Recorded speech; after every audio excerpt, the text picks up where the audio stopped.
نفسي أوصيكم بالتقوى إذ قال الله العظيم في كتابه بسم الله الرحمن الرحيم يا أيها الناس إنا خلقناكم من ذكر وأنثى وجعلناكم شعوبا وقبائل لتعارفوا إن أكرمكم عند الله أتقاكم آمنا بالله صدق الله العلي العظيم صلوا على محمد وآل محمد اللهم صل على محمد وآل محمد. أما بعد فقد قال الله العظيم في كتابه الكريم وهو أصدق القائلين وقوله الحق بسم الله الرحمن الرحيم لقد من الله على المؤمنين إذ بعث فيهم رسولا من أنفسهم يتلو عليهم آياته ويزكيهم ويعلمهم الكتاب والحكمة وإن كانوا من قبل لفي ضلال مبين آمنا بالله صدق الله العلي العظيم وصدق رسوله الكريم ونحن على ذلك من الشاهدين رب اشرح لي صدري ويسر لي أمري واحلل عقدة من لساني يفقه قولي صلوا على محمد وآل محمد. اللهم صل على محمد وآل محمد. ورفعكم بالصلاة على محمد وآل محمد. اللهم صل على محمد وآل محمد. ورفعكم بالصلاة على محمد وآل محمد. اللهم صل على محمد وآل محمد. طيبوا أنفاسكم بأعلى أصواتكم بالصلاة على محمد وآل محمد. اللهم صل على محمد وآل محمد. وعجل فرجهم. Chers frères, aujourd'hui, tout d'abord, toutes mes félicitations. Et nous sommes tous censés savoir qu'aujourd'hui, nous sommes la journée, la date anniversaire de la naissance de notre prophète Muhammad sallallahu alayhi wa sallam. Allahumma salli ala Muhammad wa ali Muhammad. Ainsi que la naissance de notre sixième imam, l'imam Ja'far al-Sadiq alayhi salam. Allahumma salli ala Muhammad wa ali Muhammad. Quel doit être le statut de notre prophète? Comment doit-il être considéré? De quelle manière Allah subhanahu wa ta'ala nous a présenté ce saint prophète? Et comme nous commémorons ces deux dates de naissance, celui de notre prophète et celui de son petit-fils, le sixième imam, allons demander à Allah subhanahu wa ta'ala ce que représente le prophète de l'islam pour chacun d'entre nous. Ou je vais changer la phrase en disant, allons demander à Allah subhanahu wa ta'ala ce que doit représenter le prophète pour chacun d'entre nous. Qu'est-ce que la venue du prophète dans ce bas monde? Quand on pose cette question à Allah subhanahu wa ta'ala, il nous répond. Et il nous dit dans le chapitre 3, surat Al-Imran, du Saint-Coran, verset 164. Quel est le poids, la valeur de notre prophète? Allah subhanahu wa ta'ala dit, Bismillahirrahmanirrahim. لقد من الله على المؤمنين إذ بعث فيهم رسولا من أنفسهم. C'est une grâce, c'est un faveur de la part d'Allah subhanahu wa ta'ala pour chacun d'entre nous, qu'il a envoyé parmi eux-mêmes un prophète qui avait comme devoir yatlu alayhim ayatihi. Ce prophète avait le devoir de réciter les versets d'Allah subhanahu wa ta'ala. Wa yuzakkihim. Il avait un autre devoir de purifier. Wa yu'allimuhumul kitaba wal hikmah. Et qu'il les enseigne le livre et la sagesse. Bien qu'ils soient auparavant égarés, très loin. Chers frères, la venue du prophète, Allah subhanahu wa ta'ala dit, c'est une grâce de la part d'Allah subhanahu wa ta'ala. C'est une faveur pour nous. La question qui se pose, est-ce que le prophète est seulement une faveur? Est-ce que le prophète est seulement une grâce? Non. Nous avons d'autres versets dans le Saint-Coran, là où Allah subhanahu wa ta'ala nous présente la venue de ce saint prophète. Par exemple encore, il nous dit dans le chapitre 21, surat Al-Anbiya, les prophètes, verset 116, il nous dit, Bismillahirrahmanirrahim, wa ma arsalnaka illa Ahsan, rahmatan lil alamin. Ô mon prophète, le fait de t'envoyer n'est autre que miséricorde de notre part. La venue du prophète, de la part d'Allah subhanahu wa ta'ala, est une grâce, est un faveur. Sa venue aussi est miséricorde pour chacun d'entre nous. Est-ce que Allah subhanahu wa ta'ala a envoyé le prophète comme ça même? Il avait des devoirs. Et donc, quel doit être ce prophète que nous présente Allah subhanahu wa ta'ala? Que nous décrit Allah subhanahu wa ta'ala? Quel doit être son statut dans la vie de chacun d'entre nous? Et donc, à cette question aussi, là aussi, Allah subhanahu wa ta'ala nous répond très clairement. Il nous dit par exemple dans Surat Ahzab, chapitre 33 du Saint-Coran, verset 21. Il nous dit Bismillahirrahmanirrahim, Laqad kana lakum fi rasulillahi. Masha'Allah, vous connaissez mieux que moi tous les versets. Sallu ala Muhammad wa ala Muhammad. Salli ala Muhammad wa ali Laqad kana lakum fi rasulillahi uswatun hasana. La vie de ce prophète, est un modèle pour chacun d'entre vous. Donc, chers frères, la venue du prophète n'est pas seulement faveur, miséricorde, grâce, non. Si Allah subhanahu wa ta'ala a envoyé ce prophète, c'est pour qu'il soit un modèle pour chacun d'entre nous. Et donc maintenant, allons demander à Allah subhanahu wa ta'ala. Nous voulons rendre ce prophète comme un modèle dans notre vie. Quelle était la vie de ce prophète? Et donc là, nous avons beaucoup de narrations. Mais on ne va pas prendre les narrations. On va toujours demander à Allah subhanahu wa ta'ala. Et donc hier, j'en ai parlé. Voyez-vous par exemple, quand Allah subhanahu wa ta'ala fait l'éloge de son prophète, et les éloges d'Allah, du prophète dans le Saint-Coran, on va dire en français, il y a un gogo. On ne peut pas terminer le khutbah aujourd'hui. Moi, je vais pointer les points qui sont les plus importants pour chacun d'entre nous. Par exemple, Allah subhanahu wa ta'ala nous décrit ce prophète en disant, chapitre 68, verset 4, Surat Al-Qalam, verset 4, il nous dit Bismillahirrahmanirrahim wa innaka la'ala. Ils doivent s'étonner les gens, hein? C'est incroyable le mahfil Zainab. Sallu ala Muhammad wa ala Muhammad. Salli ala Muhammad wa ali Muhammad. Allah subhanahu wa ta'ala dit à son prophète, tu es d'une moralité immense. Wa innaka la'ala khuluqin azim. Chers frères, voici ce prophète. De quelle manière Allah subhanahu wa ta'ala nous le présente? Allons voir encore un autre verset qu'on a cité hier, bien sûr. Là aussi, j'espère que vous allez pouvoir le finir. Allah subhanahu wa ta'ala nous dit dans le Saint-Coran, chapitre 3, verset 159, Bismillahirrahmanirrahim, فَبِمَا رَحْمَةٍ مِّنَ اللَّهِ لِنْتَ لَهُمْ وَلَوْ كُنْتَ فَضًّا غَلِيظَ الْقَلْبِ لَانفَضُّوا مِنْ حَوْلِكَ. Oh mon prophète, grâce à la miséricorde d'Allah subhanahu wa ta'ala, tu as été doux. Et si tu avais un cœur rude, tu aurais vu que les gens se seraient enfuis de ton entourage. Voyez-vous de quelle manière Allah subhanahu wa ta'ala nous présente ce prophète? Voici les qualités du prophète. Et Allah subhanahu wa ta'ala nous a dit, c'est un modèle pour vous ce prophète. Quelle action ou quelle qualité du prophète prendre? Je vous ai dit, il y en a tellement dans le Saint-Coran à propos du prophète. On va parler d'un seul verset. Chapitre 9, verset 128, parmi les derniers versets de Sourate Tawbah. Allah subhanahu wa ta'ala dit لَقَدْ جَاءَكُمْ رَسُولٌ مِّنْ أَنفُسِكُمْ. MashaAllah, MashaAllah. Sallu ala Muhammad wa ala Muhammad. Salli ala Muhammad wa ali Muhammad. Le grand problème, il est là. Je connais les versets par cœur. Je connais le descriptif de mon prophète par cœur. Mais quand il s'agit de mettre tout ça en œuvre, je suis le premier absent. Pas vous, moi. Allah subhanahu wa ta'ala dit, voici les qualités de votre prophète. Il est venu parmi vous, de chez vous. لَقَدْ جَاءَكُمْ رَسُولٌ مِّنْ أَنفُسِكُمْ عَزِيزٌ عَلَيْهِ مَا عَنِتُّمْ. Voici la première qualité du prophète. Il souffre. Votre prophète est en souffrance. Si vous avez des difficultés, c'est le prophète qui en souffre. Question. Quand je vois dans le monde les gens souffrir, est-ce que je souffre? C'est la qualité de mon prophète.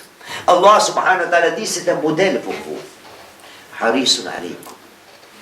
Il voudrait tellement que chacun d'entre nous avance.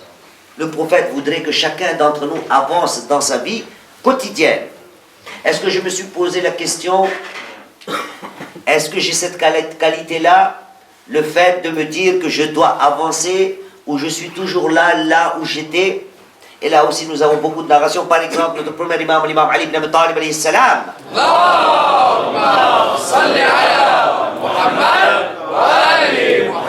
Quand il nous dit, d'ailleurs le prophète aussi l'a dit, Man tasawa yawma fahuwa maghboun.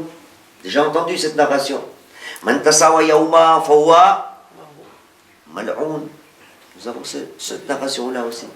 Celui dont les 2 journées sont identiques est quelqu'un qui est en perte. Celui dont les 2 journées sont identiques est quelqu'un qui est maudit, qui n'a pas de chance. Donc, chers frères, parmi les qualités du prophète, harisun alaykum. Il voudrait tellement que chacun d'entre nous, dans la vie quotidienne, nous avançons dans tous les domaines de la vie. Et dernièrement, Raoufun bil mu'minina Raoufun rahim.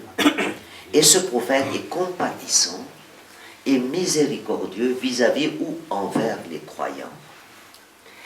Être miséricordieux, être compatissant vis-à-vis de ses frères, est-ce que cette qualité-là existe en moi ou non?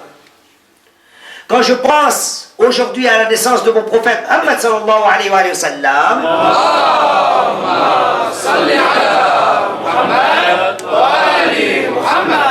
de quelle manière il se comportait, quelles étaient ses manières, de quelle manière, quelle était sa façon de vivre avec les gens, ô combien il était humble, ô combien il était compatissant, toutes les qualités du prophète. Est-ce que moi, par exemple, j'ai pris la peine d'étudier un petit peu la vie de mon prophète? Aujourd'hui, nous qui commémorons la date anniversaire de sa naissance, qu'est-ce que je connais à propos de mon prophète? Or qu'Allah subhanahu wa ta'ala nous dit, Bismillahirrahmanirrahim, laqad kana lakum fi rasulillahi uswatun hasana. La vie de mon prophète est le meilleur des modèles pour vous. Qui était ce prophète? De quelle manière il se comportait dans sa vie? De quelle manière il a passé toute sa vie entière, jusqu'au point où Allah subhanahu wa ta'ala dit wa innaka la'ala khuluqin 'azim. Et pour cela, nous avons beaucoup d'histoires, beaucoup d'anecdotes à propos de ce prophète.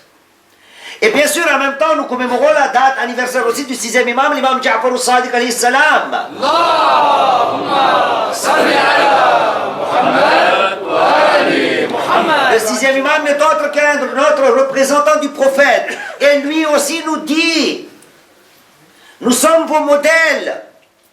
Faites des actions qui nous rendent honneur. N'ayez pas des actions à cause desquelles nous sommes les premiers à être déshonorés par vos actions. Et nous avons cité cette narration hier, non? Le 6e imam nous dit, Ya ma'ashar al-shi'a, ô vous, les gens qui nous croyez, Kunu lana zayna, wa la takunu alayna shayna. Voilà ce que le 6e imam nous demande. Et tous nos imams avaient cette vision-là. Nous, aujourd'hui, en tant que musulmans, quel était le prophète? Le prophète était modèle, compatissant, miséricordieux. Et tous les successeurs du prophète. Et j'ai plein d'anecdotes. Mais aujourd'hui, nous allons raccourcir un petit peu parce que j'ai envie aujourd'hui de réciter Surah Jumu'ah, Inch'Allah. Sallu ala Muhammad wa ala Muhammad.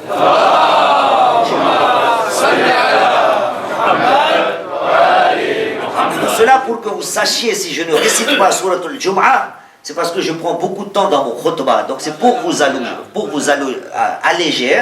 Sallu ala Muhammad wa ala Muhammad.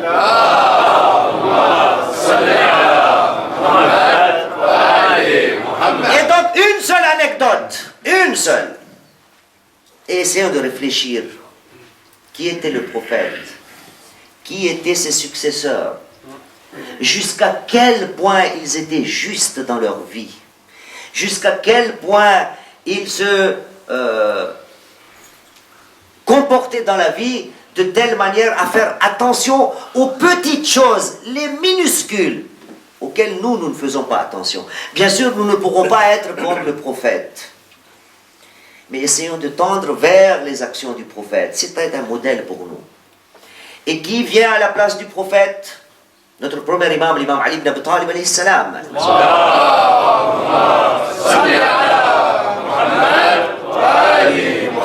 Nahj al-Balagha. parmi les lettres de l'imam Ali alayhi salam, notre premier imam a écrit une lettre à un de ses qudat, un de ses juges qu'il avait envoyé. Il s'agit de Abu al-Aswad ad-Du'ayli.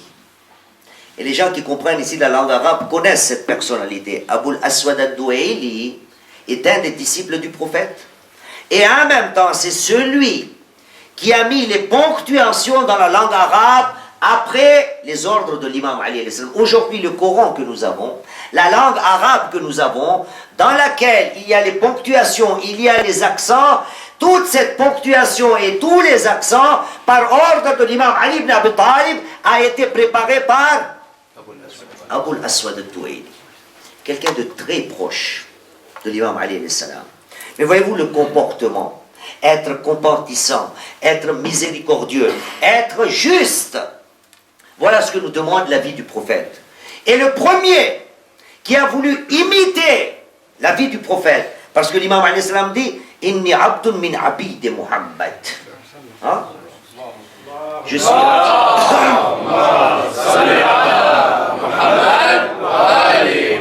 Dans Nahjul Balagha, le premier imam dit aussi « Zakkani Rasulullah zakkan zakka ». Le prophète m'a fait picorer comme un oiseau.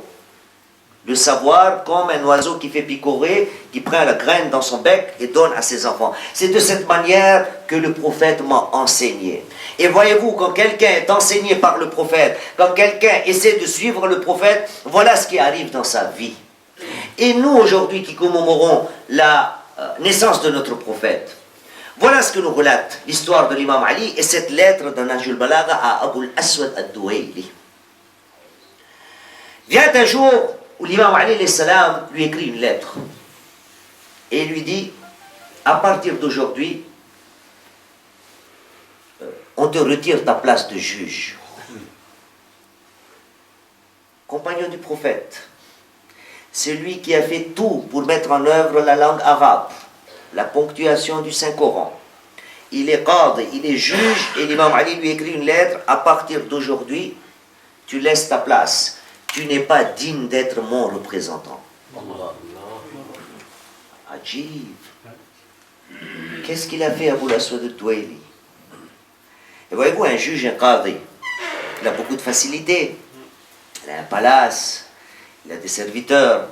Et si on lui retire cette place, c'est fini. On va dire en français, entre guillemets, il est à la rue. Donc il s'est étonné. La lettre de l'imam Ali lui est parvenue. Il a laissé sa place et est revenu à Koufa. Et quand il vient voir l'imam Ali, il lui demande, Ya Amir al-Mu'minin, je n'ai trompé personne, je n'ai volé personne, je n'ai été injuste vis-à-vis de personne. Pourquoi m'avez-vous retiré la place de juge? L'imam Ali lui dit, Balaghani anka. Il y a eu des nouvelles qui me sont rapportées que comme tu as été juge, 2 plaignants se sont présentés à toi, 2 plaignants. Et les nouvelles me sont parvenues. Balaghani anka anna sawtaka ya'lu sawt al-khasmain. Les frères qui comprennent l'arabe. Inna sawtaka ya'lu sawt al-khasmain. Ô Abu al-Aswad al-Du'ayli, tu n'es pas digne de me représenter, car j'ai eu des nouvelles de ta part, que 2 personnes sont venues se plaindre à toi, et l'histoire me relate que ta voix était plus haute que les plaignants. Ta voix.